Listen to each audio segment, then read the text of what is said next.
Cette citation de l'économiste français Jean Monnet est tout à fait applicable au contexte du développement de la gestion actif-passif qui a véritablement émergé à travers les crises des 40 dernières années.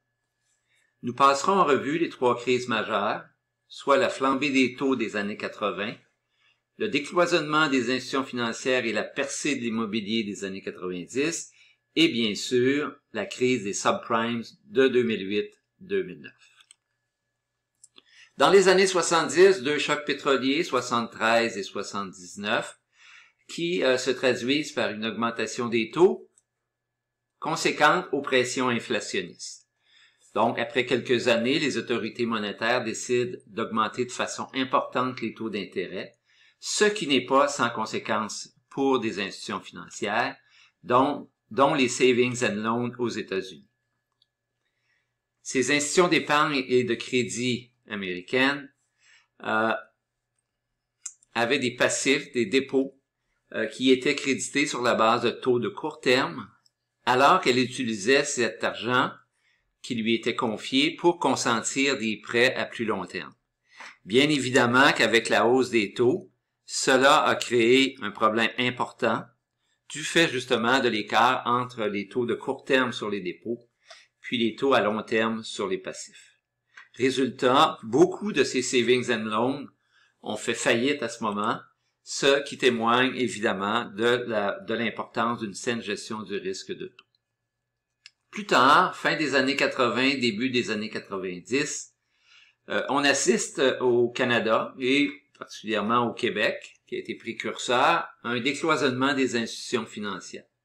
Ça a permis, entre autres, aux compagnies d'assurance de faire des incursions dans les domaines bancaires, fiduciaires, valeurs mobilières, et on parle à ce moment-là de moins en moins de compagnies d'assurance, de plus en plus de groupes financiers, non seulement de par ces incursions, mais aussi parce qu'on réalise que la gestion des investissements et des produits afférents au placement comme l'épargne retraite deviennent de plus en plus importants. En parallèle, il y a un essor important du marché immobilier qui procure de très bons rendements dans les années 80, où certaines compagnies investissent, certaines compagnies d'assurance, certains groupes financiers comptent donc une part importante de leur placement, de leur actif dans l'immobilier. Puis, on est dans un contexte aussi où les ratios qui sont consentis en regard d'immeubles représentent une très forte valeur de la proportion de la valeur de l'immeuble, ce qui constitue évidemment un élément de risque. Évidemment que ces rendements très élevés n'ont pas perduré. Il y a eu des corrections sur les marchés immobiliers au début des années 90, où on a cumulé des rendements négatifs sur quelques années. Résultat, des faillites de compagnies d'assurance. En fait, dans l'histoire canadienne, on note 4 faillites de compagnies d'assurance, dont 3 qui sont produites à ce moment-là, dont la Confederation Life, qui était la 5e plus grosse compagnie d'assurance au Canada à ce moment-là. Que s'est-il passé? Bien, évidemment, avec la crise des marchés immobiliers, il s'ensuit une baisse de la valeur de l'actif, qui de facto se traduit par une baisse des capitaux propres, mais la baisse des capitaux propres a été amplifiée pour plusieurs compagnies par un resserrement des hypothèses actuarielles utilisées pour le passif, dans un contexte où les risques étaient de plus en plus comme perçus comme en croissance et nécessitant une bonne gestion. Donc, pour les actuaires, cela signifiait de renforcer leurs hypothèses, ce qui s'est traduit par une hausse du passif et évidemment une baisse supplémentaire des capitaux propres. Baisse des capitaux propres, pour une compagnie d'assurance, ça entache évidemment la solvabilité. Puis quand les capitaux propres se retrouvent à un niveau insuffisant, jugé insuffisant, il y a des possibilités de liquidation, de faillite. C'est ce qui s'est passé, donc, avec 3 compagnies, les coopérants, Sovereign Life et puis Confederation Life. Les 3 dans la même période, c'est-à-dire entre 92 et 94. Évidemment que ça met en évidence l'importance d'une saine gestion des risques de crédit. On avait investi beaucoup, prêté beaucoup au niveau de l'immobilier puis de la liquidité parce que les immeubles sont des placements relativement illiquides, puis ça a créé des problèmes supplémentaires qui, au-delà de la solvabilité, a complexifié la vie des compagnies puis a pu précipiter leur mise en faillite. Maintenant, la crise des subprimes de 2008, subprime, on parle de taux à risque, de prêts à risque, pardon. Subprime, c'est sous les taux préférentiels, sous les prime rates. Donc, il y a eu l'octroi massif de prêts hypothécaires à des ménages avec une capacité d'emprunt limitée. On octroyait massivement donc des prêts sans se soucier trop de la sélection des prêts pour éviter des risques induits au niveau du crédit. Non seulement ça, mais on regroupait ces prêts hypothécaires à travers un processus qu'on appelle de titrisation de prêts. Donc, on regroupe des prêts dans un même fonds ou dans des fonds qu'on revend sur le marché. Puis, évidemment, on transfère le risque de l'institution qui a émis les prêts, qui a contracté les prêts, à l'acheteur des parts de ces fonds. Donc, on transfère le risque à travers la titrisation. Évidemment que quand la crise est arrivée en 2008, ces fonds qui avaient été vendus ont perdu énormément de valeur. Puis pour différentes raisons là, qu'on ne détaillera pas ici, ça a créé une forte tension dans le système interbancaire qui s'est traduit notamment par une hausse du risque de crédit là, tel que illustré sur le graphique. Donc, ça a eu des conséquences majeures pour des grandes institutions comme Lehman Brothers, qui était une banque d'investissement, Merrill Lynch, puis AIG. AIG est une compagnie d'assurance, mais qui s'est aventurée dans la couverture de placements financiers. Puis Lehman Brothers a fait faillite, Merrill Lynch a été vendu, AIG a été sauvé par le gouvernement fédéral américain qui a investi des centaines de milliards. Il est devenu en fait le principal actionnaire de la compagnie.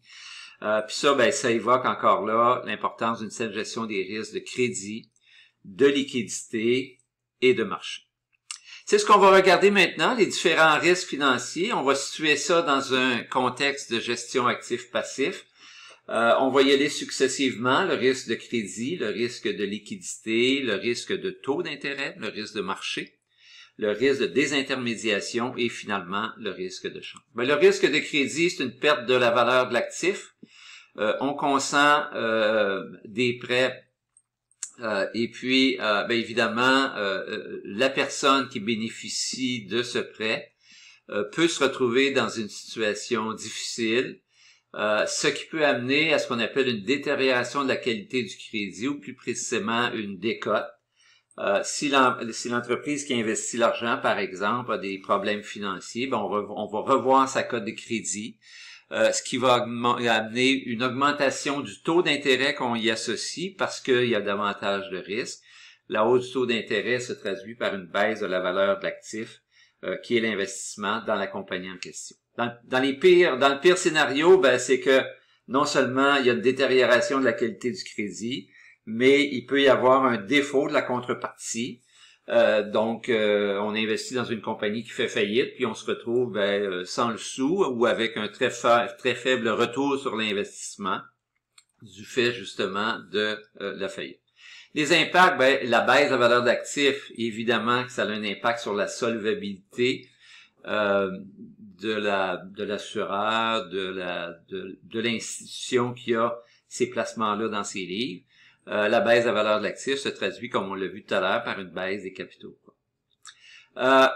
Ultimement, si la baisse des capitaux propres est trop importante, ça peut se traduire par une incapacité de l'institution financière qui détient cet investissement-là, et non pas seulement la compagnie dans laquelle on a investi, mais pour l'institution financière qui détient ces placements-là, par une incapacité à honoriser ses engagements, puis ça peut créer donc une deuxième faillite du fait justement que l'institution financière est devenue insolvable. C'est un petit peu ce qui s'est passé dans la crise de 2008 avec Lehman Brothers, c'est que les placements qu'avait émis Lehman Brothers ont perdu beaucoup de valeur parce que justement ces prêts-là, ces fonds titrisés de prêts perdaient de la valeur, puis ça a eu un impact sur l'institution financière qui était Lehman Brothers, qui a été acculée à la faillite. Évidemment, il y a des moyens de se couvrir face au risque de crédit, notamment par des limites dans chacune des catégories de placement, ou à la limite au niveau des titres émetteurs. Donc, on n'achète pas les titres d'une seule et même compagnie, on investit dans plusieurs compagnies. On peut utiliser évidemment des garanties sur les prêts qu'on consent, sur les investissements qu'on fait. Par exemple, le cas le plus simple, ce sont les hypothèques. Finalement, on peut construire des provisions, c'est-à-dire que l'institution financière peut aller chercher davantage, peut se construire davantage de capitaux propres pour être capable de faire face justement à une baisse de ses valeurs sans se retrouver dans une situation difficile. Un deuxième risque, le risque de liquidité. Évidemment que une institution financière doit avoir suffisamment de capitaux propres pour faire face à ses engagements à terme, mais aussi elle doit avoir suffisamment de liquidité pour payer les prestations qui deviennent payables à plus court terme. Okay? On peut investir, par exemple, dans des immeubles, en tirer un bon rendement, dégager des bénéfices, construire des capitaux propres, sauf que, évidemment, il n'est pas nécessairement évident de vendre un immeuble, ce qui fait en sorte que si on a un niveau de liquidité requis important à court terme, le fait de disposer d'actifs relativement illiquides peut créer des problèmes, peut créer un risque. Il faut être en mesure d'avoir les liquidités, de la trésorerie, etc., requis au moment où disponibles au moment où c'est requis. Puis non seulement il faut en disposer, c'est-à-dire être capable d'en générer, mais à des conditions raisonnables. Parce qu'un des impacts du risque de liquidité, c'est d'être obligé de vendre des titres à perte, donc des titres qu'on détenait, qui généraient un bon rendement, mais qui doivent être vendus parce qu'il faut générer des liquidités, il faut générer du comptant, de l'argent comptant, pour payer des prestations. Puis, il y a un risque, évidemment, que si on vend ces titres à perte-là, ben on encaisse une perte. En vendant, on dégage les liquidités requises, mais si on le fait à perte, ben ça se traduit par une situation tout à fait défavorable pour l'institution, qui pourrait, à la limite, mener à l'insolvabilité. Il y a différentes façons de couvrir le risque de liquidité, la gestion de la trésorerie, garder en comptant des montants suffisants, des titres négociables, c'est-à-dire des titres comme les obligations du Canada, par exemple, qu'on peut vendre facilement sans risque de perte parce que le marché est très liquide. C'est beaucoup plus liquide une obligation ou même une action qu'un immeuble. Donc, en ayant des titres davantage liquides qui peuvent se négocier à des conditions avantageuses, ben on peut générer de la liquidité. Il y a toute la question des titres en garantie. Les institutions peuvent donner des titres en garantie qui peuvent se traduire dans certains cas par des appels de marge un peu plus complexes. On y reviendra plus tard, là. Une des conditions importantes, c'est la question de savoir s'il faut donner des titres en garantie ou s'il faut vendre des titres pour honorer la garantie, comme je le mentionnais. On y reviendra. Puis, c'est une façon de se couvrir. Finalement, ben, de plus en plus, les institutions, les régimes de retraite, les fonds fiduciaires font des simulations pour voir justement, dans des conditions défavorables, s'ils disposeraient des liquidités suffisantes sans encourir des pertes indues pour faire face à la crise. Le risque de taux d'intérêt, ben, ça réfère à des pertes qui sont liées à la variation des taux d'intérêt. Ça nous ramène sur notre cas des savings and loans, donc qui créditaient des taux d'intérêt sur les dépôts qui étaient des taux à court terme, alors qu'ils encaissaient des revenus sur des taux à long terme associés à des prêts hypothécaires avec une longue échéance. Quand les taux ont monté, ils se devaient de créditer des taux plus élevés parce que les taux à court terme montaient, mais continuaient d'encaisser des revenus avec des taux d'intérêt bas sur leurs prêts. Donc ça, c'est un exemple très, très pratique de taux d'intérêt. De façon plus large, le risque de taux d'intérêt, on peut le définir comme des pertes liées à la variation de taux d'intérêt dans un contexte de désinvestissement ou de réinvestissement des flux monétaires. Vous avez une prestation qui deviendra payable dans 15 ans. Vous avez, pour garantir ce paiement-là, une obligation qui vient échéance dans 10 ans. Donc, vous devrez réinvestir le montant touché à l'échéance de l'obligation. Puis si les taux d'intérêt ont baissé à ce moment-là, ben vous vous retrouvez dans un contexte où vous avez des revenus d'intérêt inférieurs à ce que vous aviez possiblement anticipé, puis vous en subissez une perte. Okay? À l'inverse, si vous aviez une obligation avec une échéance de 15 ans, qui doit être vendue après 5 ans pour payer les prestations, ben, si les taux d'intérêt ont monté de façon importante dans les 5 premières années, vous allez devoir la vendre à perte parce que la hausse des taux d'intérêt s'est traduite par une baisse de la valeur. Donc, de ce fait-là, il y a une perte qui sera en cours. De façon générale, évidemment, que on cherche à apparier le mieux possible les entrées et les sorties de fonds. C'est le premier élément de couverture, des politiques d'appariement qui visent à coordonner des flux de trésorerie de l'actif et du passif. Aussi, ben, on peut constituer des provisions. Encore là, on se donne un coussin dans les capitaux propres ou même dans la provision actuelle au niveau du passif, qui fait en sorte que s'il n'y a pas coordination parfaite entre les entrées et les sorties de fonds, on est en mesure de faire face à des variations des taux d'intérêt. Parce que, évidemment, des variations de taux d'intérêt ont deux impacts principaux. D'abord, les bénéfices peuvent varier d'une année sur l'autre en fonction des variations de taux d'intérêt si on n'a pas un bon appariement de notre actif puis de notre passif, de nos entrées puis nos sorties de fonds. Puis, évidemment, ben, cette volatilité-là peut aussi avoir un impact sur le niveau des capitaux propres parce que la valeur de l'actif, par exemple des titres obligataires, peut baisser si les taux d'intérêt augmentent. De la même façon que le passif, la valeur actualisée des prestations peut baisser, mais si les deux ne sont pas bien coordonnés, l'effet sur le passif reste d'être différent de l'effet sur le passif. L'effet sur l'actif va être différent de l'effet sur le passif, puis ça traduit un impact sur les capitaux. Tout ça, c'est particulièrement important pour les compagnies d'assurance parce que ils ont des engagements et des actifs en obligations qui sont à très long terme, puis ça rend ça d'autant plus important. On y reviendra au chapitre 6. Autre risque, le risque de marché. Ben, c'est un risque assez de base en finance, notamment pour ce qui a trait au marché boursier. Donc, le risque de marché, quand on réfère à ça, on réfère d'abord et avant tout au marché boursier parce que les actions, évidemment, qui sont transigées à la bourse n'ont pas un rendement garanti. Puis en plus, le rendement provient principalement de la fluctuation de la valeur marchande. Donc, on parle de titres à revenus variables par opposition à des obligations qui sont des titres à revenus fixes. Puis ça fait en sorte d'introduire un risque parce que on n'a aucune garantie quant au rendement qu'on touchera à l'avenir par rapport à ça. Évidemment que les actions ne sont pas les seuls titres à revenus variables. On parlait des immeubles tout à l'heure. Ben, les immeubles, évidemment, ça donne lieu au paiement de loyers associés à des baux, un bail, des baux.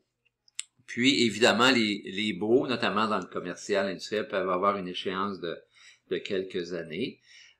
Mais évidemment, les baux ne sont pas à très long terme, ils se doivent être renégociés périodiquement. Puis aussi, ben, le rendement qu'on tire d'un immeuble ne correspond pas seulement au revenu courant, mais aussi à la fluctuation de la valeur de l'immeuble. Donc, c'est un titre à revenu variable, un peu comme une action. Les impacts des risques de marché, évidemment, la variabilité des résultats annuels. Donc, une institution, par exemple, si une compagnie d'assurance a des actions à son actif, ben, ces résultats vont varier d'année en année. Puis, si jamais il y avait une baisse importante de la valeur de l'actif, il peut s'ensuivre une baisse de la valeur des capitaux propres, puis ça peut créer des problèmes de solvabilité. Évidemment qu'il y a différents moyens de couverture.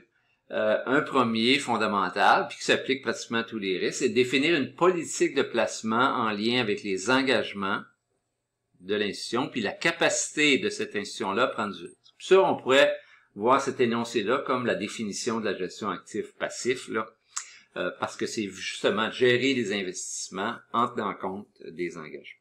Autre élément de couverture, comme toujours, on se donne un niveau de provision plus élevé si on a des placements plus risqués, parce qu'on sait que ça peut avoir un impact sur les résultats. Donc, deux derniers risques, le risque de désintermédiation, qu'on pourrait associer à une amplification des pertes associées à d'autres risques. Tout à l'heure, on a vu, par exemple, que s'il y avait une hausse des taux d'intérêt, ben, ça pouvait se traduire, ça pouvait avoir un impact sur les résultats d'une compagnie d'assurance, dans la mesure où l'impact de la hausse des taux d'intérêt n'est pas le même sur les valeurs d'actifs, par exemple les obligations, puis sur les valeurs d'actifs, par exemple la valeur escomptée des prestations des contrats d'assurance. Il y a un élément supplémentaire à ça, qui est le risque de désintermédiation, parce que s'il y a une hausse de taux, ça peut induire des comportements inattendus, si on veut, des gens qui détiennent à la fois la police d'assurance ou l'obligation. C'est-à-dire que si il y a une hausse des taux d'intérêt, ben les nouvelles polices d'assurance vont se vendre à un taux de prime plus faible, parce qu'évidemment, l'assureur anticipe des revenus d'intérêt plus grands. De ce fait-là, ça pourrait amener des gens qui ont des polices d'assurance actuellement en vigueur à y mettre fin, à terminer leur police pour en racheter une nouvelle. Ce sera notamment le cas s'il y avait une valeur d'achat sur la police. Donc, il y a un comportement du titulaire de la police qui introduit un risque parce qu'il vient modifier ce qui avait été prévu en termes de prestations au fil des ans. Puis ça, évidemment, ça constitue un risque qu'on associe au risque de désintermédiation, puis qui vient augmenter, si on veut, le risque de taux, là, dans l'exemple où c'est associé à une hausse de taux d'intérêt. Même chose au niveau de l'actif, s'il y a une hausse des taux, ou une baisse des taux, à ce moment-là, l'émetteur de l'obligation pourrait être tenté de la racheter pour émettre un nouveau titre qui va lui coûter moins cher avec un taux d'intérêt plus faible. Évidemment que les impacts de ça, c'est une source de perte, donc ça peut réduire le bénéfice qui peut avoir un impact avec le taux propre. Mais aussi, ce qui est très important avec le risque de désintermédiation, c'est que ça peut créer des problèmes de liquidité. Évidemment qu'on peut se couvrir, deux façons de fond de se couvrir par rapport à ça. La première, c'est la prise en considération au niveau de la politique d'appariement et du niveau de provisionnement du risque de désintermédiation.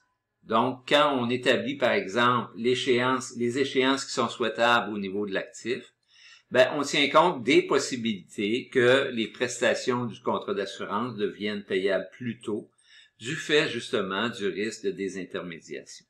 L'autre élément, les arrangements contractuels, c'est-à-dire que vous pouvez prévoir des arrangements au niveau des contrats d'assurance qui rendent moins avantageux de mettre fin à la police. Par exemple, vous parlez tout à l'heure de valeur de rachat. Si on diminue la valeur de rachat, c'est moins tentant de mettre fin à sa police.